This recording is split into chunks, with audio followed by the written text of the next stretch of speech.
Hey, Scrapper Names fans, welcome back to another process video. Today I've got this 12 by 12 cut file with some mixed media layout for you. And what I am documenting today is I started a bit of a springy garden project here back in, I think this is in November, early November last year, where we rent. So it is a bit tricky to build gardens, I guess, but so I decided that I would do some small veggie gardens and pots of herbs and things like that, and do some flowers and all those good fun things. Now, I will apologise because I am on a white table, I think, and white cardstock. It does blur a little bit at times, but you get the gist. So what I'm doing here is I have a 12 by 12 piece of Kaiser Craft smooth cardstock. I prefer the smooth over the rough kind of one to do my mixed media on, because I just find that it's a nice smooth surface. So I just added some clear gesso to that, and what I've done is I popped it to the side because I knew I had to back my cut file here. So I don't know where this cut file came from. I'm not sure if it's an old Kitaholics one, Kitaholic Kits group one from when I was getting the subscriptions. I can't remember, possibly. But as you can see, it is very, very fine. So it took a lot of patience apart with cutting and then matting it, gluing it down. You can see I've chosen this really bright, colourful to make it pop kind of paper for the background for it. Now, as you can see, I did just edit all of that out because adding the glue to all the fine little pieces was lots of fun, time consuming. But you can see the end result here. And because it is so fine, and you could see it sort of was a bit tricky to lay down, so I had to be very quick but careful to get it adhered to the paper without adhering all the leafy bits on top of one another. But it worked in the end, and I love it. And I'm really glad I chose that really bright, colourful sort of flower paper over the green one. And you'll actually see shortly I end up using the green one. So what I'm doing today, I was a bit inspired when I made this video. I got my inspiration a little bit to use these products, which is, I think they're Lindy's is the brand, Magicals. I was watching Cass from Crazy Craft Obsession, and she was using something like this, or these exactly type things, in one of her layouts, and she just made it look so easy and so fun. So it's not a product I've used regularly, and you can see here why. I'm not familiar with it, therefore I'm not very confident in it. But I thought, you know what, let's try something a little bit different. So as you can see, just I sprinkled on a bit too much, I think, of the actual powder to make the colour. Now, the other thing with this is the colours didn't match. So the powder doesn't match the colour that's on the lid. So like I did this blue one because I thought it was actually, I must have mucked up the lids the last time I used it, which was forever ago, because it looked green and I was looking for a greeny coloured background. But anyway, I still like the way that it turned out, and they do have a bit of a sparkle to them, which I didn't realise. They've got a bit of a glimmer, which was really cool as well. So yeah, as you can see, just adding and a heap of water. So I'm not sure if I used too much powder, and that's why it's not dissolving as well with the water as it should.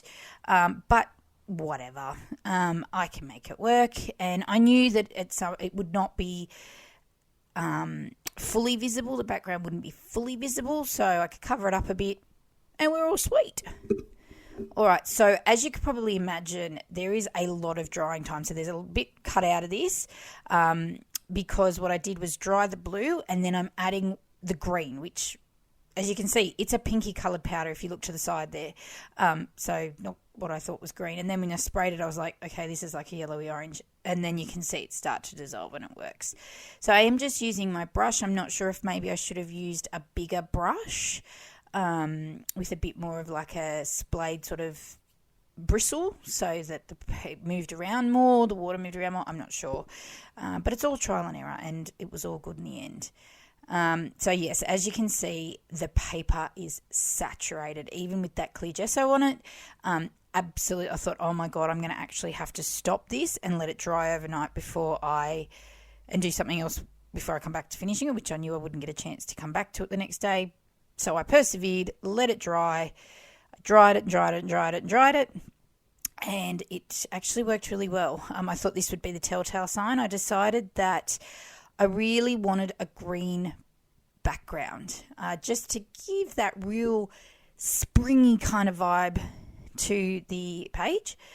So as you can see, I'm trimming it down and going to mat it on some cardstock. The other thought process here was that, as you could tell, that was really saturated, and even drying, it was warping. It was really, really not, it was quite floppy.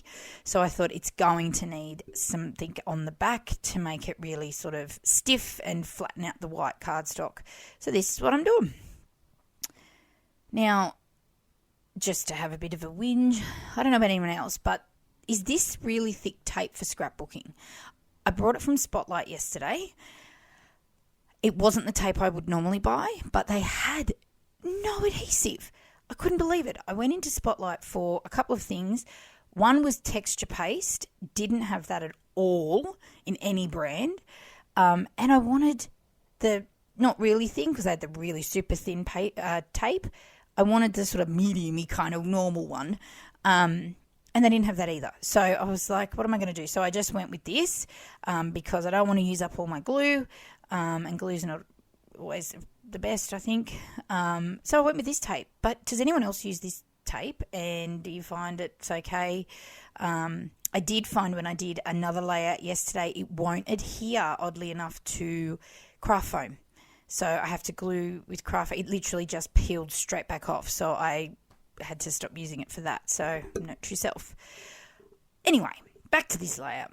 So as you can see, I have matted my mixed media cardstock to the beautiful, like the green daisy pattern paper, and now I'm just sticking my cut file down. As you can tell, I used wet glue, and I will use wet glue throughout this because, for obvious reasons, the tape adhesive will not stick to the numerous levels of powdery sort of stuff that's on there, the clear gesso being one of it, and the level of water that has been used to dissolve the Magicals powder. So definitely note, a tip is make sure you are using wet glue. And I'm actually really, I love the glue that I have. Again, it was from Crazy Craft Obsession. It's got this fine tip to it. Oh, now it's gone from my head. Art glitter, I think it's called. But I find that it is the perfect level of adhesiveness. It adheres fairly quickly without it being like, oh my God, quick. Or that you've got to hold it down for like 5 minutes for it to bond to the thing you're sticking it to. So yeah, that was just something I really like about this glue. Actually, I'm going to probably order some more this week. All right, so now I wanted to do something a little bit different. I feel like sometimes I get in a bit of a rut with matting. So as you can see, I did put a mat my photo to just some white cardstock just to make it pop a little bit more because the colours in it aren't like standing out. But then I thought I don't want to mat it just on some pattern paper or anything like that. So I thought I'd grab some Project Life cards. Now, these are printables. These were from when I was getting the Kitaholic Kits subscription. And I thought, well, this is a great way to use them up because I don't always use... I have so many Project Life cards. I don't get to use them all the time, and they just build up in my stash. So another thing, if you are finding a little bit of a rut with your photo matting, do this. I've seen other people do it, and you could do it with scrap bits of paper as well to use up your scraps, which is something else sometimes I've done. But yeah, I just felt like I hadn't done this for a while, and as you could see, I just slotted them in around my photo a bit, fiddled around, and then I just got my stapler. It's a Fiskars stapler. Fiskars? Yeah, stapler. Because I can get a tiny attacher, and just stapled them in place, and then glued them down, as you can see. And you can also tell that some of them haven't been cut perfectly, like there's still a little white border from where they've been printed. At first I was like, is this going to annoy me? And then I was like, actually, I kind of like the white, small, thin white border. It's a bit like the photo. It sort of, I don't know, kind of looked cohesive with the photo a little bit. So I left it. Just why not? All right. Adding lots of colours there, as you can see too, because there's lots of colours in the cut file. background, as well as there's some brighter colours with the pot plants, and the bag of potting mix has like red and yellows and greens. So I thought, well, that's a great way to bring in a heap of colour. Now this ephemera pack was sitting in my kit box. It would have been, I don't think I've had a kit subscription now come for about a month or two. It hasn't been opened, as you can tell. And now I'm just going through and having a look, because I knew from the backing, I can't remember who it's by, but I really like the soft pastel tones in it. And it just, to me, it just looked really, I don't know, I just really was drawn to it. And I thought I need to open it and use it up. Using one of my DIY embellishment tags there that I made in my previous video. If you haven't watched that, jump on over and have a look. I really loved the way they worked out, and I've been using them a bit. You'll see them pop up, this one, and then there's another project I do, layout I do, which you'll see in the coming weeks, that has a lot of the DIY stuff on it. So, yeah. So just plonking around where things are going to go. It ended up being a really busy kind of background page, which I don't generally go towards. I usually leave the cut file with maybe a few little embellishments, and that's it. But this ended up becoming really crazy. I wanted to use up all the florals. I have so many floral embellishments. It's actually a little bit overwhelming and drives me a little bonkers. I love florals, just not that many.